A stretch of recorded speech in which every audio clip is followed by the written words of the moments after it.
quando as portas todas já estão fechadas e não há uma saída pra você,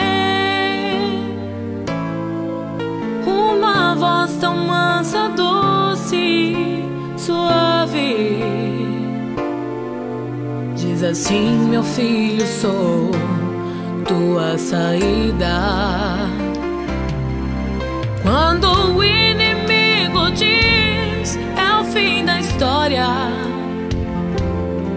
e quer levar ao desespero o seu coração, Deus jamais permitirá que um filho seu ceda a vitória.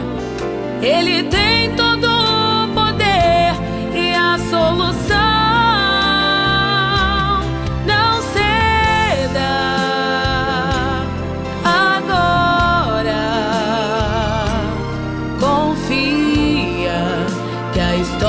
Não vai terminar assim. Descanse em Cristo. Fazendo assim, você será muito feliz.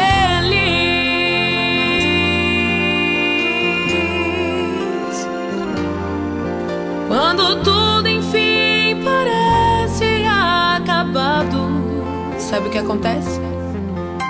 Logo vem o sentimento de perder, mas é Deus quem dá a última palavra.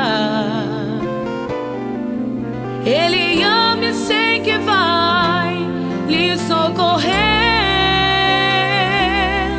A esperança em Cristo é certa e nunca morre.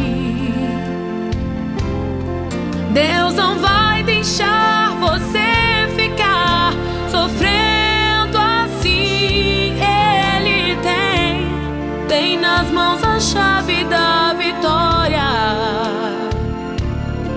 E não desista, meu amigo, pois não é o fim. Não ceda agora. Que a história não vai terminar assim. Descanse em Cristo. Fazendo assim, você será muito feliz. Não ceda agora. Confia que a história não vai terminar assim. Descanse em Cristo. Fazendo assim, você será muito feliz. Fazendo assim, você será muito feliz.